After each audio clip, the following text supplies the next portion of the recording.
Hey everyone, you're watching the behind the scenes for Firebending in Real Life, a film about a guy who has the ability to create fire from his hands. Click here to watch the main video and catch up, or in the link in the description. I decided to take a look through all of my inspirations as a child, and therefore I kind of took a look through my favorite TV shows, and the most appropriate one I thought of was the cartoon series Avatar, so I decided to base the film around it. The most obviously challenging part of this video was creating fire that looks real. At this point in time, I didn't quite have the capability of making actual 3D, so fire was really problematic, and I kind of just had to use After Effects really.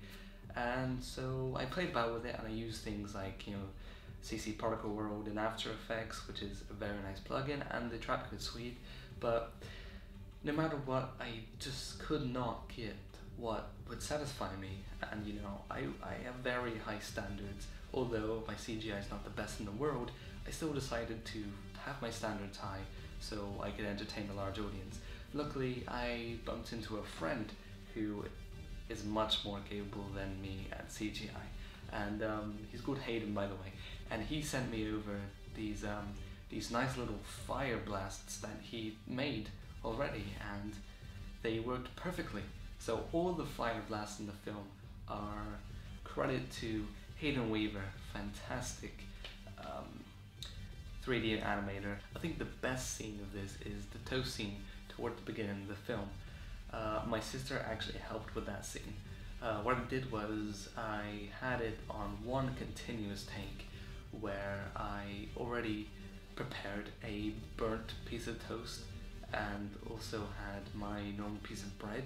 So I started out with the bread held up to the camera, and then I froze while my sister took the normal piece of bread out of my hand and replaced it with the burnt piece of toast, and then I resumed my performance as if it was one continuous performance.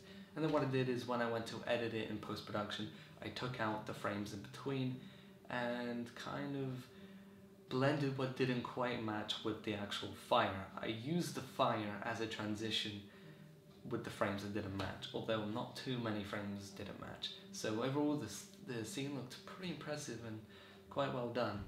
For the motivations of this film, I kind of wanted to show what firebending would be like in real life in the modern world, and actually more so what it would be like if two firebenders met each other and they kind of had the similar amount of power, and also making it even more realistic, having them not have as much power over the fire that they produce like in the cartoon, and then just being a fire blast kind of thing. And I decided to make them kind of get bored of it, because it's kind of silly, they kind of outmatch each other, and then the fire's not even that effective anyway. Before this video, I actually got another lens. This time it cost about £400 or $600, which is a bigger deal for me. Not the most expensive in the world, but still a pretty big deal.